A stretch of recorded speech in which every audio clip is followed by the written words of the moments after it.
Il y a 20 ans, en 2003, la Charte pour le développement des transports publics régionaux, dite Charte DTPR, était signée pour le bassin de vie du Grand Genève. En 2006, le groupement local de coopération transfrontalière des transports publics voit le jour.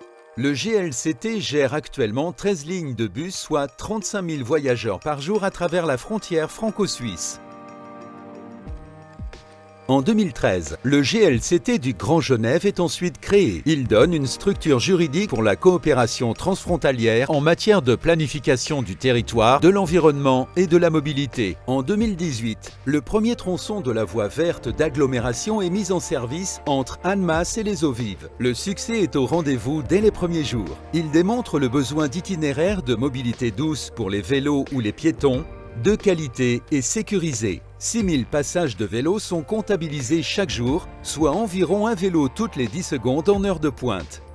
Fin 2019, c'est au tour du Léman Express et du tram d'Annemasse de rencontrer un franc succès avec respectivement 60 000 et 9 000 voyageurs par jour. Des chiffres en avance sur les prévisions. Les nouvelles offres trouvent rapidement leur public. 2007, 2012, 2016, puis 2021, les 4 générations du projet d'agglomération permettent d'obtenir plus de 600 millions de francs de subventions de la Confédération suisse. Des infrastructures de transport sont réalisées pour proposer plus de transports publics et encourager les modes actifs. Des efforts payants mais qui restent insuffisants pour placer la mobilité du Grand Genève sur la trajectoire de la neutralité carbone en 2050 et la réduction de 60% des émissions de gaz à effet de serre en 2030.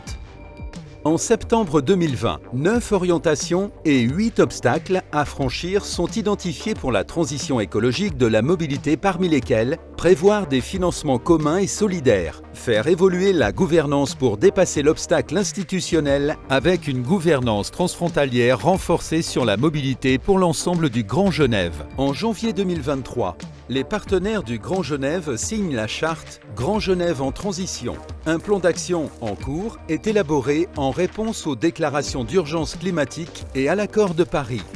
Pour conclure, en 20 ans, le chemin parcouru est immense et les résultats sont encourageants. Il reste cependant insuffisant pour atteindre les objectifs de la transition écologique, dont la neutralité carbone. L'enjeu principal des 30 prochaines années est de réaliser concrètement la transition écologique du Grand Genève en renouvelant une ambition politique commune au moins aussi forte que celle de 2003 pour la charte DTPR. Avec une poursuite de la croissance de la population et un espace de mobilité déjà saturé, il s'agit d'opérer une réduction massive de l'usage du transport individuel motorisé au profit d'autres modes.